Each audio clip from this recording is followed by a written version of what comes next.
I'd like to call the August 8th meeting of the Millcreek Township Board of Supervisors to order, and we'll begin with a pledge to the flag. Pledge allegiance to the flag of the United States of America and to the republic for which it stands, one nation, under God, indivisible, with liberty and justice for all. At this time, I'll call for public comment on agenda items other than those dealing with development or rezoning applications. Hearing none, we'll move on to minutes. We have the minutes from our July 25th meeting. If there are no additions or corrections to those, I'll entertain a motion. I so move to approve the minutes for July the 25th meeting. I will second the motion. Mr. Groh?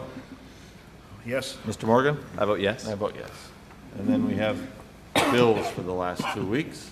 If there are no additions or corrections to those, I'll entertain a motion. Okay. Yeah, go ahead, John. I move to approve the paying of the bills. Okay.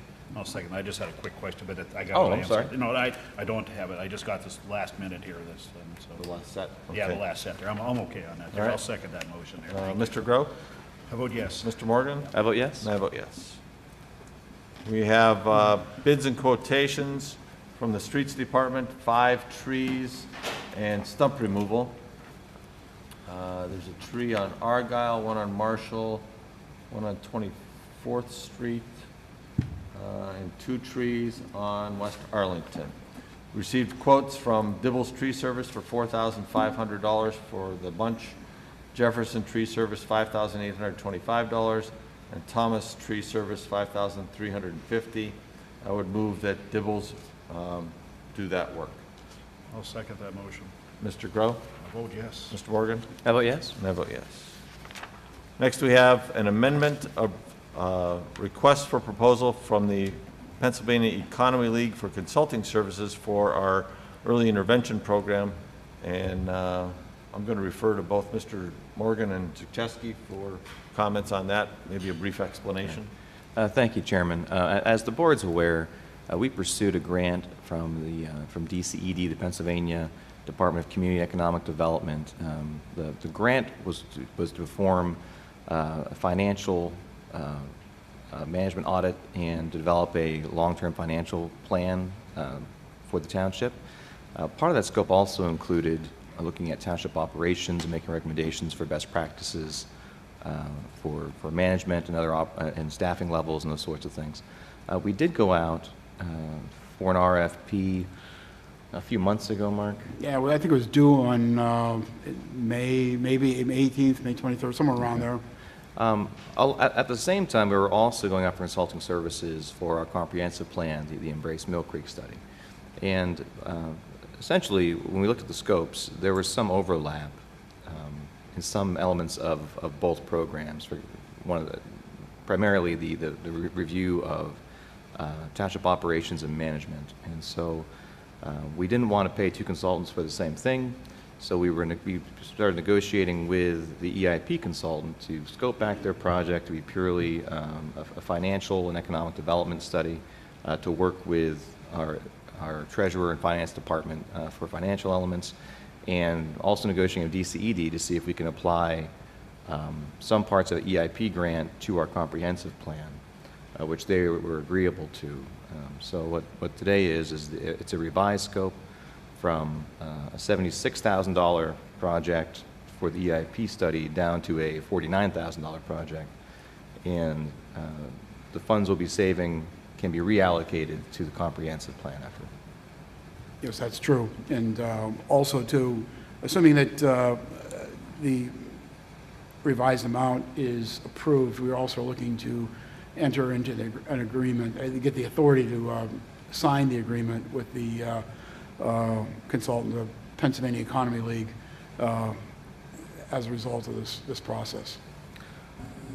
Any questions, gentlemen?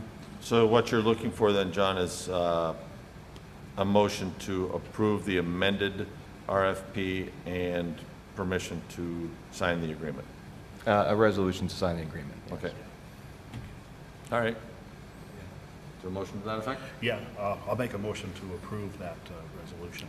If I could just add two things. The amount actually is $49,700. Right, it's a would- $27,000 decrease. Yes, Okay. would be the amount that you would be approving. And the agreement that we'll use is kind of our standard professional services agreement.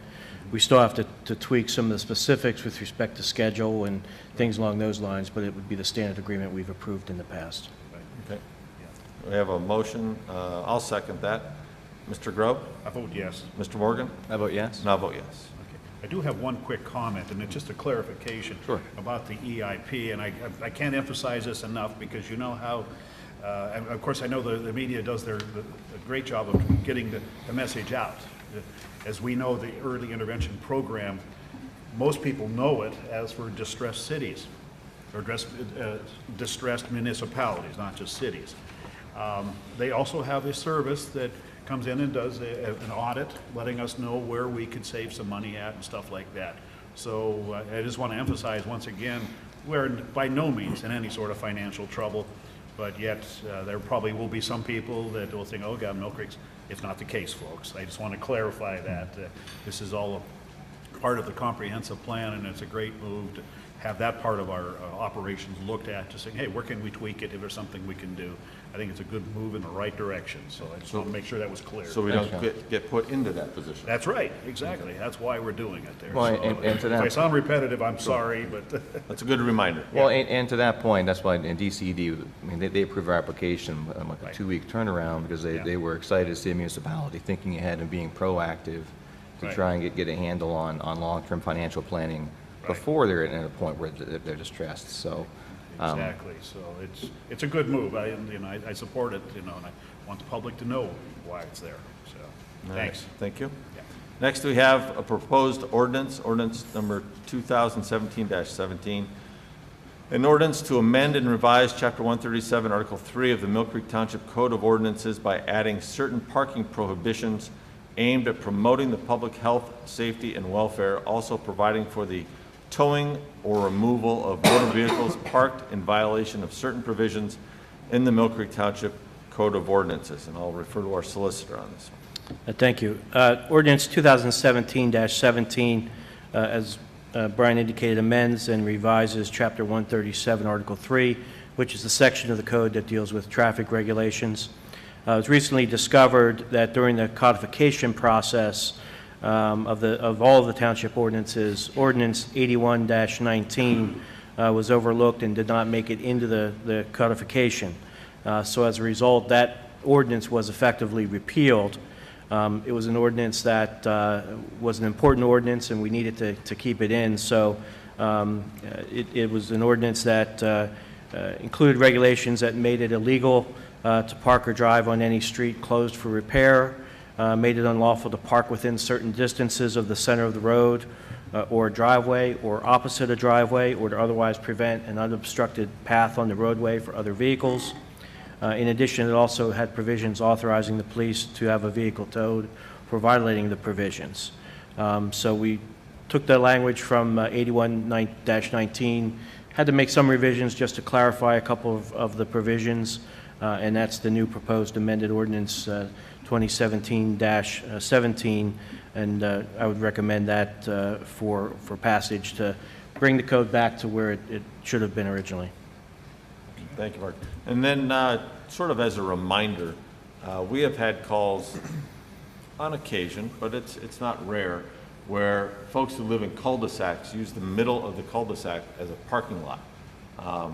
And seeing as that's right in the middle of the right-of-way, that would be prohibited, correct? If it would block the passage of vehicles through and around the cul-de-sac, yes. I hope you're not saying that it would be permissible then, if they're not blocking traffic, to park in the middle of the cul-de-sac. Given how this is written, I'm not sure that it would necessarily cover that. Okay. I may have just opened a can of worms. I hope I didn't do that. Well, what about basketball hoops? You know? No. Don't go there. Okay, is there a motion regarding ordinance 2017-17? Yeah, I so move to approve ordinance 2017-17. There's a second? Unless it's too late to add a line on that, I guess. Or we look at another ordinance. Let's talk about that, Bart. Would the suggestion Mr. McGrath just made, would it fit within the purposes of this section, Mark? Or is that something that would be better for us to actually advertise individually, separately, and Certainly adopt this, as a separate amendment? this would be the section where you would put it. Oh, I would think that we may want to come up with more specific language dealing with cul-de-sacs, and maybe we just amend this, at the, at another time, rather than try to draft the language at the moment. in the wintertime, it's really not a problem because we prohibit parking on the street in the wintertime anyway. Right. But I mean, arguably, it says in or upon any street or highway in the township of Millcreek within 9 feet of the center of the street. If you're looking at it from a cul-de-sac perspective and you view depends where you view the center of the street for a cul-de-sac, if you know what I mean. well, there's typically a 60-foot radius. Right, Rick? That's correct. We have some smaller, but it's the center of the cul-de-sac that would be considered the center of the street. It's 6-foot radius or 6-foot diameter? But that's the actual right-of-way for the cul-de-sac. That's not the cartway in that, right? Oh, no, we have cartways that are Width? 60 feet Okay, radius. okay. So they Uh, must the have a old- bigger, Correct. The old Bigger- standard was 50, and we have difficulty with our snowplow trucks turning around in the winter. I see. I mean, so if the center of the street on the cul-de-sac is viewed as simply going straight into the cul-de-sac, to the midpoint of the cul-de-sac, then parking within 9 feet of that is prohibited. It would probably cover the scenario you're talking about. Okay. So it's a matter of interpretation and enforcement rather than needing the language be changed. Yeah. I mean, it wasn't the scenario I was thinking about when we did this, but now, thinking about it and looking at how the language is written and how we view cul-de-sacs, if we view the center line of the road being just simply straight into the cul-de-sac and not kind of doing a loop in the cul-de-sac, then that would, this would cover it. Okay. But it needs that kind of other interpretation to have it cover it, meaning that the center line is, where is the center line of cul-de-sac? So this is something we should probably be discussing with our police department also. Enforcement's going to be an issue. As far as an enforcement policy? Yeah. Yeah, and I don't know historically how they interpreted the code that was in effect before it got, the ordinance that was in effect before it got codified. Whether they viewed parking in the center of a cul-de-sac as a violation of the prior ordinance. I don't know what their prior interpretation was. We'll find out. All right, Cheryl, I apologize. There was a motion and a second, or I can't recall when I... All right, I will second Okay. Mr. Grove's motion. Mr. Grove? I vote yes. Mr. Morgan? I vote yes. And I vote yes. Next, we have Resolution 2017 R29. This is a resolution to appoint ADA coordinator and approve ADA notice and grievance procedure. And I'll refer back to our solicitor on this one. Sure, this resolution is being passed in order to have the ADA requires entities like the township to appoint an ADA coordinator as well as to publish an ADA notice and an ADA grievance procedure. And ADA is the Americans with Disabilities Act. The ADA coordinator is to be an employee of the township who's responsible for coordinating the township's efforts to comply with the ADA, including investigating any complaints that the ADA is not being complied with. In this case, it's recommended that the Assistant Secretary, who is Cheryl Williams, be the Township ADA Coordinator. The ADA notice is intended to advise persons regarding the provisions of the ADA and its applicability to the Township's services, programs, and activities, and to make information available to them to apprise them of the protections against discrimination assured by the ADA. And finally, the ADA grievance procedure provides a procedure for persons to follow to promptly and equitably resolve any complaint regarding any action they believe violates the ADA with respect to township actions. Under the grievance procedure, a person wishing to file a complaint must do so within 60 days of the event they claim violates the ADA, and it must be submitted in writing to the ADA coordinator. Within 30 days of receiving the complaint, the ADA coordinator will meet with the person who is filing the complaint, and then within 15 days after that, the ADA coordinator will provide a written response to the complaint. If the person making the complaint is not satisfied with that response, they can then appeal to the chair of the Board of Supervisors, and then the chair or his designee will then respond within 30 days of that with a final decision. So it provides a process for people to follow if they view that the township is doing anything that would be a violation of the ADA. This notice and the grievance procedure will be posted on the township's website and be otherwise available by the end of today. Okay, thank you, Mark. Any questions from the board? Yeah, I have a question, Mark, in regards to the appeal to the chair. Is that to the chair as an individual, or just chair as the figure, being the chair of the board? Chair and is the board figure, decides? the chair of the board. Okay, the board would decide. Well, I think it's the chair would decide, or his designee. The chair can appoint someone to be the quote appeal person, Oh, okay. who can handle Like kind a, of like that. a hearing officer then? Yeah, Okay. can handle that appeal as, okay, if we get appeals from the decisions that the coordinator makes, this person would, handle those appeals. It kind of, the thought was it keeps the board from having to deal with those types of, Okay. specific issues. Okay, yeah, that's why I needed Yeah. clarification about there. Anything else? Is there a motion regarding Resolution 2017 R29? Yeah, I so move to approve Resolution 2017-29 as it is presented to us. Is there a second? I'll second. Mr. Grow? Vote yes. Mr. Morgan? I vote yes. And I vote yes. And next we have the ADA Transition Plan. Mark, can you have a brief presentation? Yes, Are we sure it's brief? I will try to make it as brief as I can. And I think I can do it from here, yes. Today, the township will be making available a transition plan regarding the program accessibility within the township. Program accessibility is something that's part of the ADA. The ADA prohibits discrimination against individuals with disabilities, and it requires that each service, program, or activity of a public entity, when viewed in its entirety, must be readily accessible to and usable by individuals with disabilities. Public entities have flexibility in providing that accessibility. For example, they're not required to make every existing facility accessible, not required to fundamentally alter the nature of the service, program, or activity, and there are exceptions under the ADA for undue financial or administrative burdens.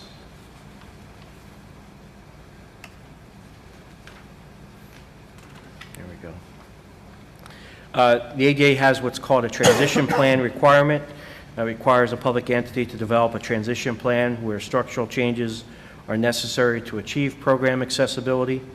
The keys to a transition plan are first to identify the physical obstacles in the public entity's facilities that would limit accessibility. Second is describe methods to be used to make the facility accessible where required to achieve program accessibility. Specify a schedule broken down by year for completing that work. Identify officials responsible for implementing the plan, and obtain public input and comments before finalizing and developing the plan. There are certain guiding principles that were used by Millcreek in evaluating program accessibility. First, you would try to give priority to the method that would most integrate the service and put it in the most integrated setting.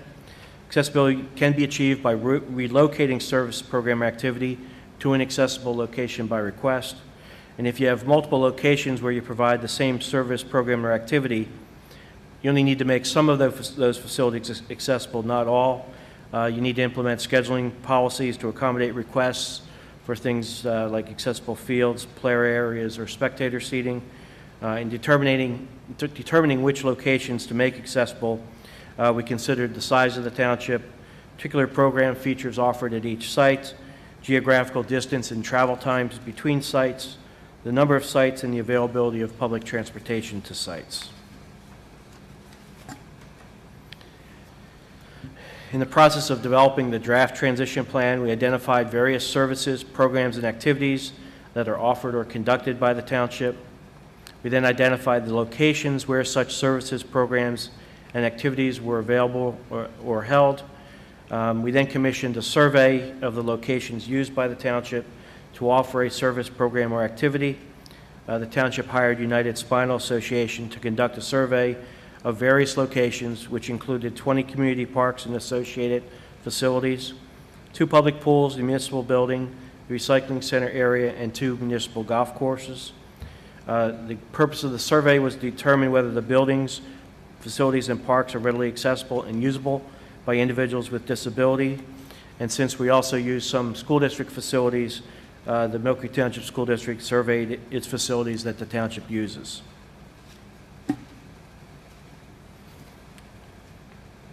The survey identified various items that did not comply with current ADA standards. Common issues included parking spaces and accessible routes. Typically, the slopes might have been off a little bit. Various restroom and changing room issues, signage issues, obstructions, which are things that are attached to walls, and service counter areas.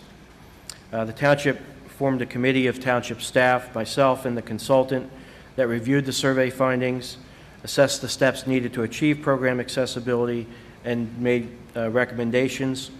In addition, the township, with respect to some of the issues, has already completed some of that work that determined it was necessary, almost regardless of what the committee may recommend. So the committee recommendations and what you'll see in the transition plan: no action is needed at the 6 green space parks. We would be improving 8 of the 14 remaining parks, which include Asbury, Bell Valley, and the Bell Valley Pool, Bridger, Highland, Lakewood, Scott, Veterans, and Zook parks. No action was going to be taken at 6 of the parks. The parks that are being improved, the parks that are being improved are distributed throughout the township. They tend to be the larger parks, and they contain all of the same amenities, and there are more amenities than the other parks on which we concluded we were not going to take any action. We're going to improve accessibility at the 4 ball fields at the David Long Complex behind Walnut Creek Middle School. Accessibility will be improved at the municipal building, recycling center, and the golf courses. And accessibility will be improved at the 3 Millcreek Township School District facilities used by the township, which are McDowell Intermediate, Westlake Middle School, and J.S. Wilson Middle Schools. Transition plan has a schedule of improvements. You'll see in 2015 and 16, we began making numerous improvements, including various restroom issues, picnic tables, service counters, door entries, and signage. In 2017, this year, improvements are going to be made at Asbury Park with respect to routes and parking, Asbury Park Playground, installation of new equipment and surface, the David Long Complex parking area, Millcreek Golf and Learning route and parking with respect to the driving range, Lakewood Park, which is the accessible route and parking, Highland Park, an accessible route and accessible pad and playground surface, the municipal building, in addition to a number of things that were done on the interior, the route and parking at the building, as well as some service counters, will be improved. Bridger Park parking will be improved. Veterans Park, the fishing pier parking will be improved. And then at J.S. Wilson, their ADA benches will be installed and lockers. And at MIHS, signage will be installed. In 2018, the plan is for Erie Golf Course to be, the work there to be done. Bell Valley Pool and Park will have work done. Lakewood Park, Zook Park, and then Westlake, J.S. Wilson, and McDowell Intermediate High School will have issues addressed. In 2019, there will be additional work at Westlake for parking, J.S. Wilson for parking, and then Scott Park will have the routes and parking done. And then lastly, the David Long Complex in 2020. The remaining routes will be completed at that time. Some of those have already been done, but they'll be completed by that point in time. So finally, the public comment period on the transition plan. Interested members of the public may submit public comments on the draft transition plan within the next 60 days. The comment period will close on October 6th at 4:30 p.m. Written comments may be delivered to the Township's ADA Coordinator, Cheryl Williams, at the Township Building or submitted by email to swilliams@millcreektownship.com. Public comments will be received at the next 3 supervisor meetings, which I believe are August 22nd, September 12th, and September 26th. And copies of the draft transition plan will be available on the Township website and at the information desk in the Township building lobby. Copies of this presentation, as well as a longer PowerPoint presentation summarizing the transition plan, also will be available on the website. And we would anticipate adopting the final transition plan at the meeting, Township meeting on October 10, 2017.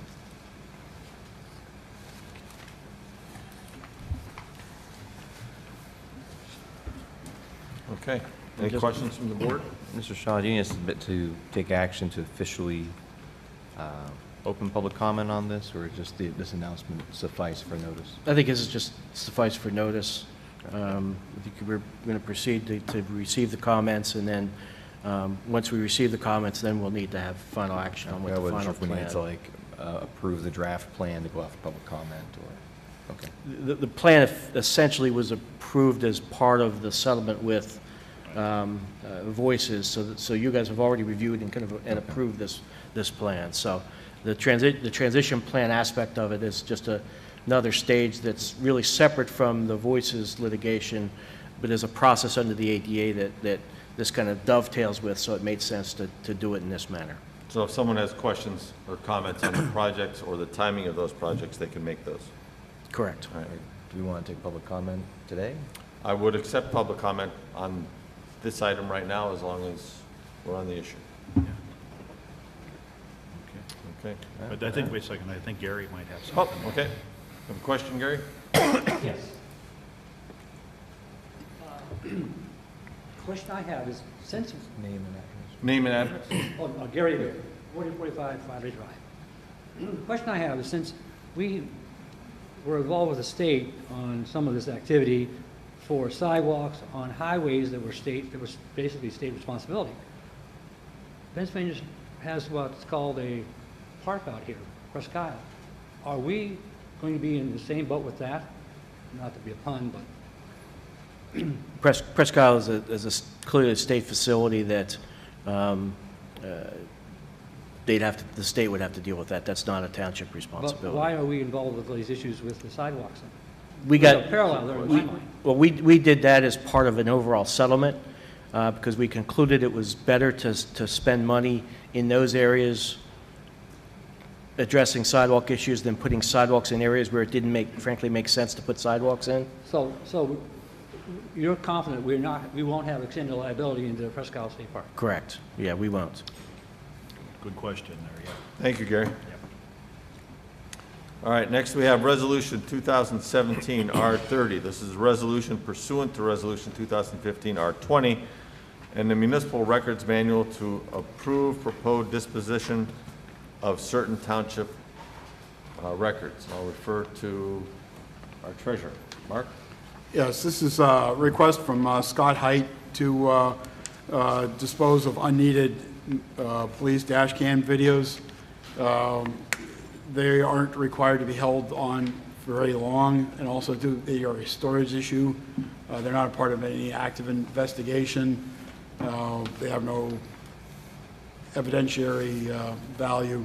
So in order to maintain sufficient space on the server where they're stored, they need to be periodically purged. Okay.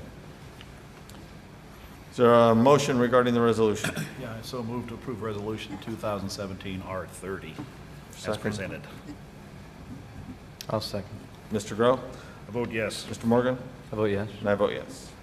And next, we have Resolution 2017 R31. This is a resolution of Millcreek Township Board of Supervisors pursuant to Section 493.1B of the Pennsylvania Liquor Code, requesting exemption from Section 493-34 of the Pennsylvania Liquor Code. And Mark, I'll go back to you on this one. Sure. The purpose of this resolution is to allow the township to file a petition with the Pennsylvania Liquor Control Board seeking to assume responsibility for the noise emanating from establishments under the control of the PLCB and to exempt Millcreek Township from the provisions of the Pennsylvania Liquor Code authorizing the PLCB to enforce noise limitations in such establishments.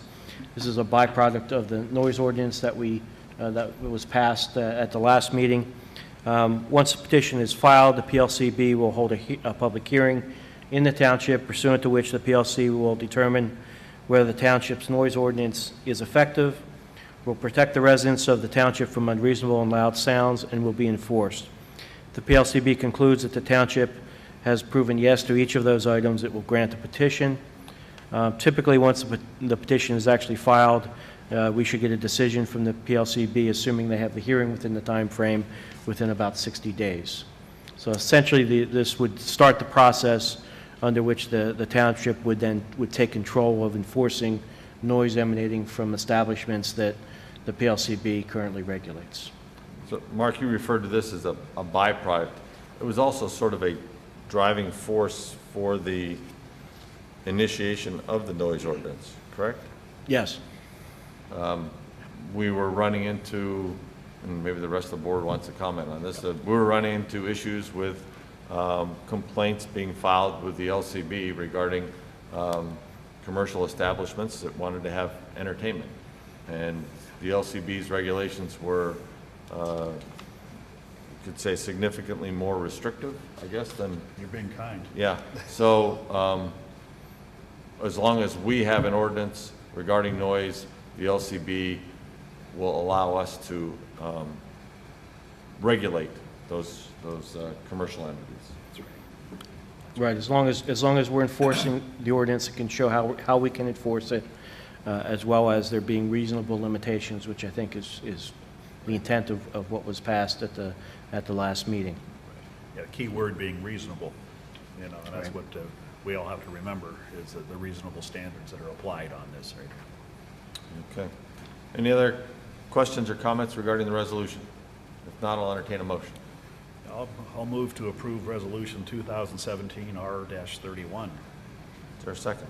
I'll second. Mr. Grow? I vote yes. Mr. Morgan? I vote yes. I vote yes.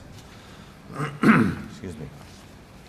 Resolution 2017 R-32. This is a resolution to approve an agreement with the Millcreek Community Hospital, the County Board of Assessment Appeals, and the Millcreek Township School District for settlement of 3 property tax exemption appeals and authorizing entry by the township into a joint motion requesting entry by the court of an order affecting termination of the appeals and implementing said settlement.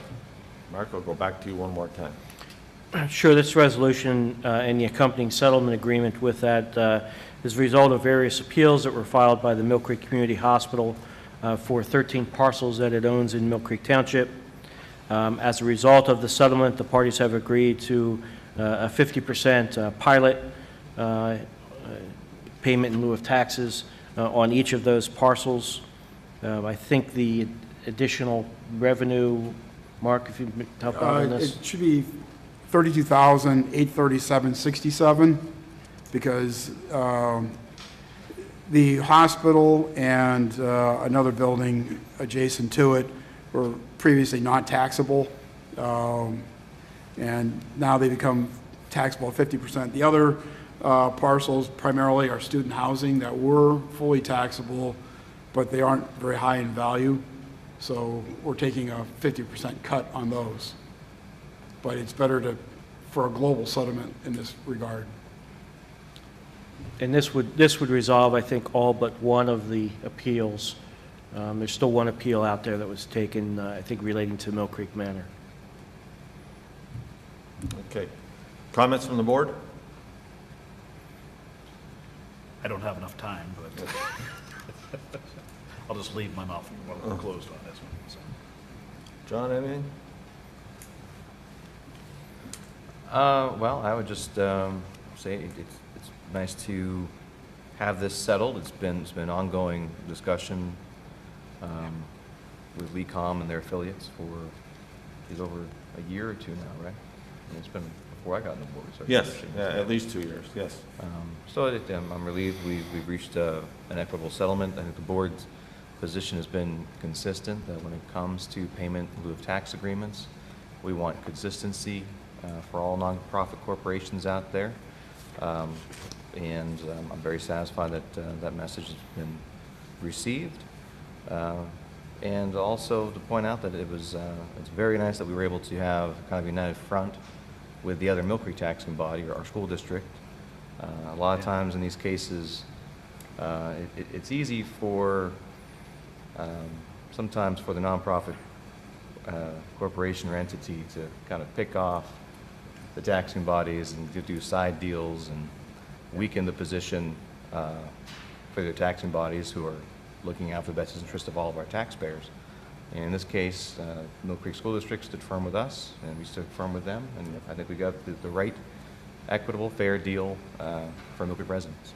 I agree, and want to thank the school district and their solicitor, David Rhodes. Working with our attorney on this case was Evan Adair. They did a fine job, as John referred to, presenting a united front. It was a team effort, and the sticking point all along seemed to be that with typical pilots, at the expiration of the term, those entities, questionable The properties in whether or question. not the properties, whether or not they should be tax exempt or not. The question then is, at the expiration of the term, are they then taxable? And we wanted to make certain that they would be classified as taxable at the expiration of the term, and it would be up to those, the owner of those parcels to go back and prove that, or show that they should be tax exempt, and then perhaps enter into an extension of that pilot.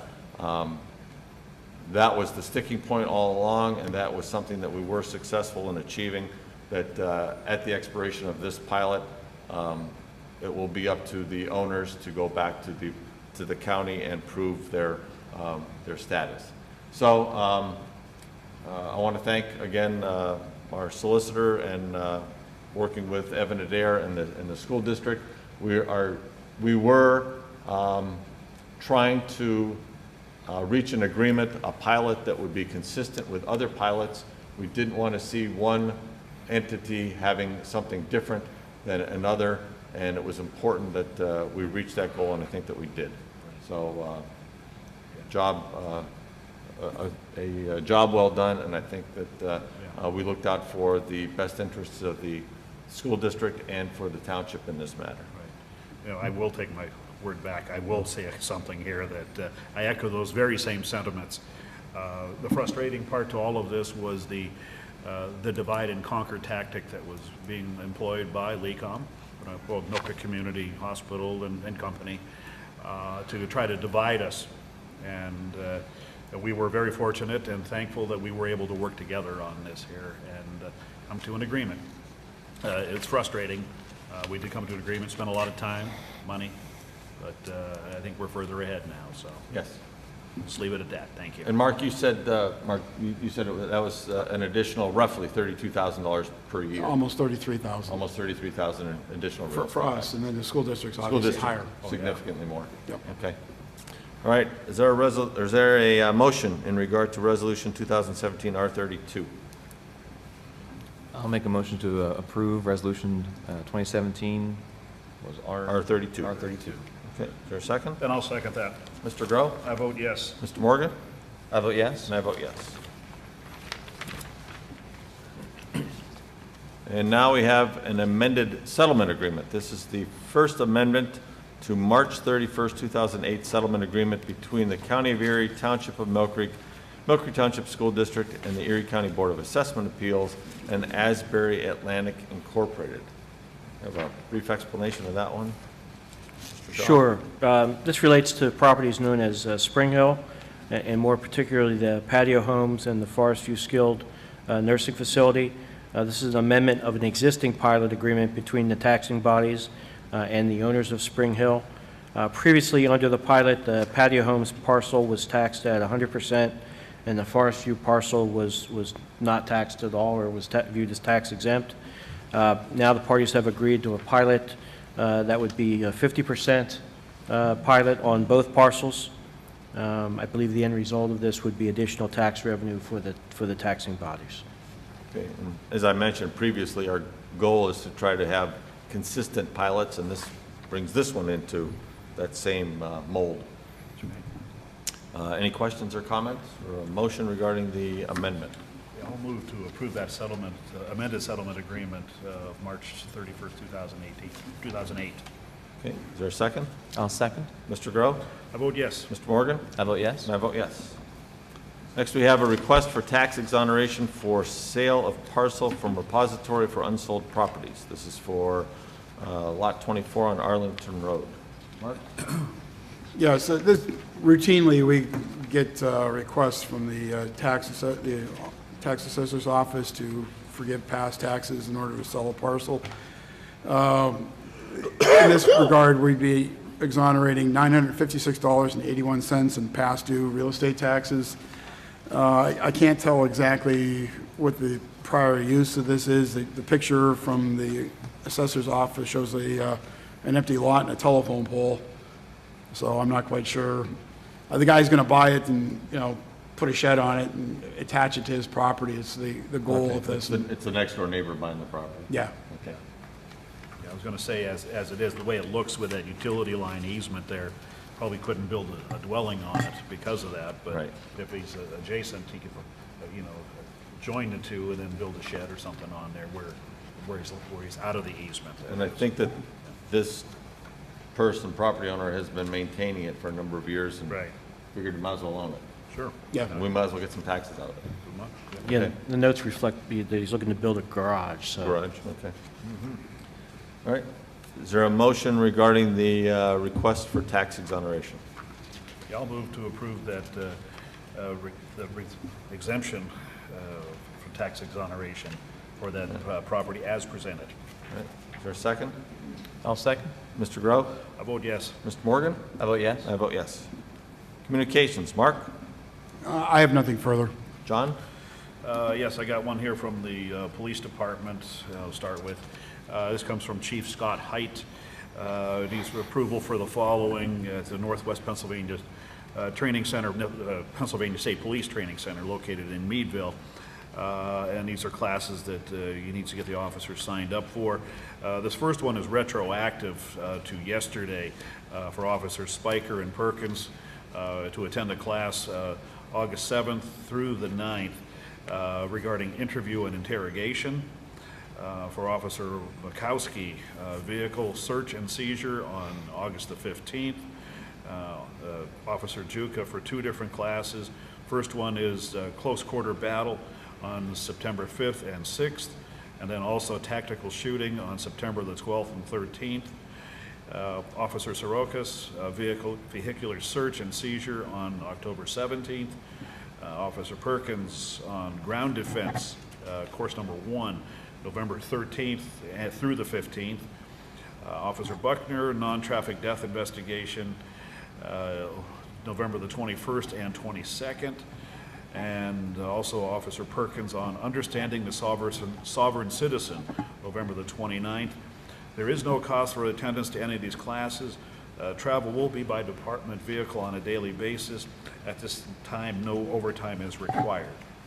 So I put that in the form of a request, in form of a motion Okay. to approve those.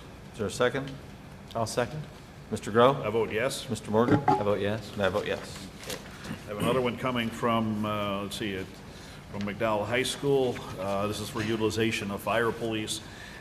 This would be on the McDowell Cross Country Invitational at the Brown Farm, held September 2nd between the hours of 7 a.m. and noon to assist with traffic control at the signal at the Brown's Farm at the entrance there.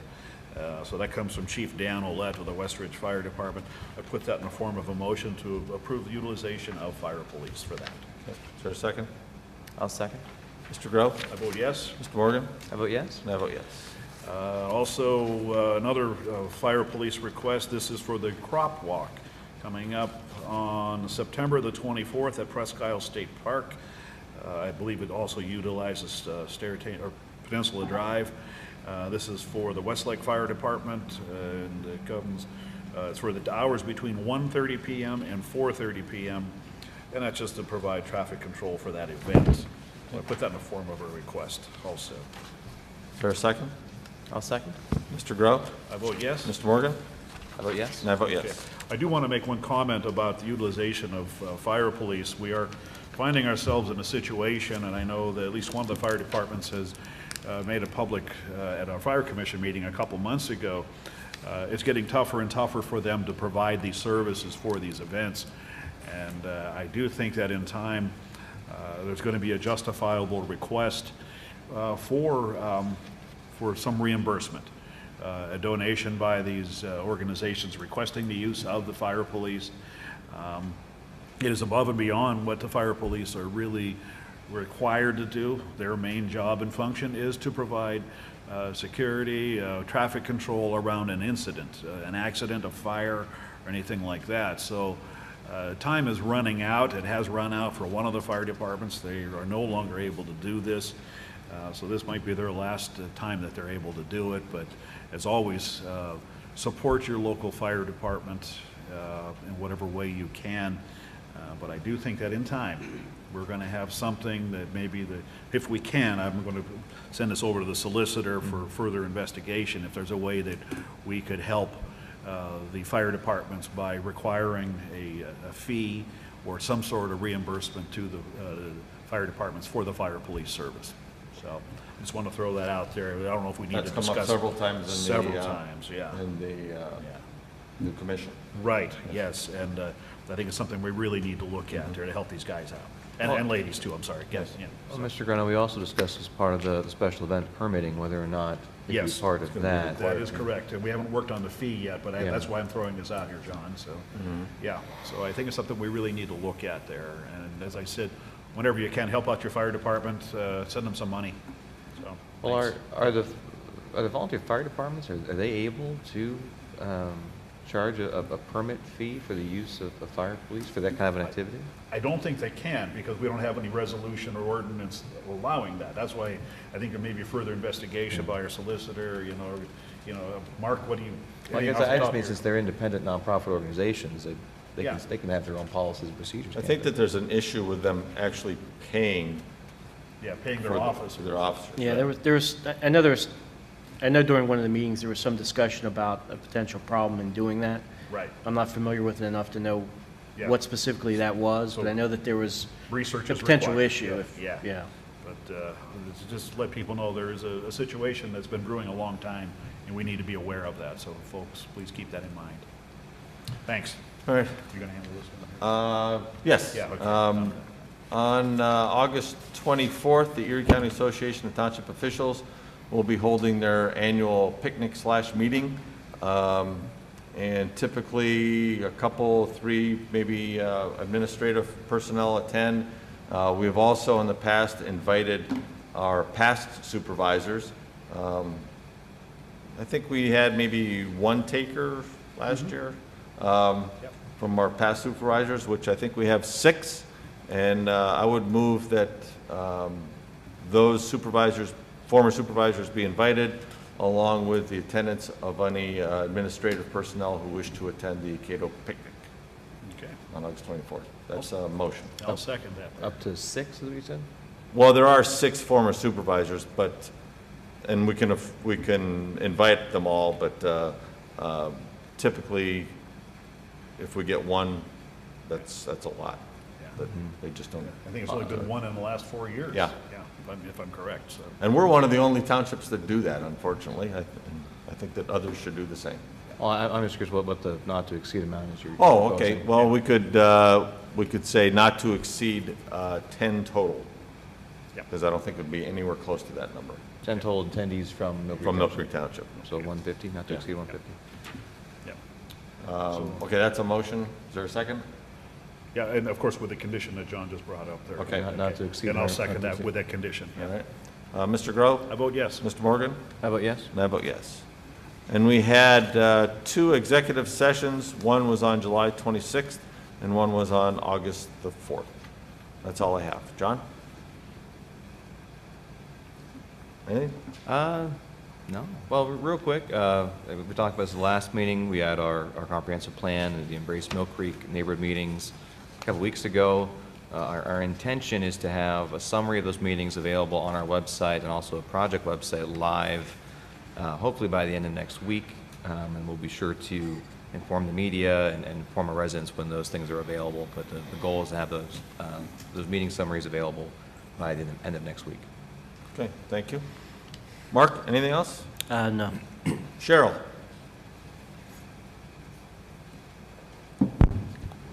I have the July Right to Know report. We received 4 new requests.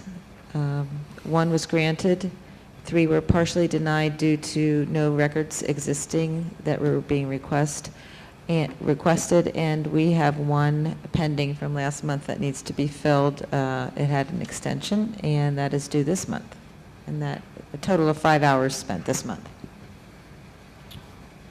Okay, thank you. And you have a training request.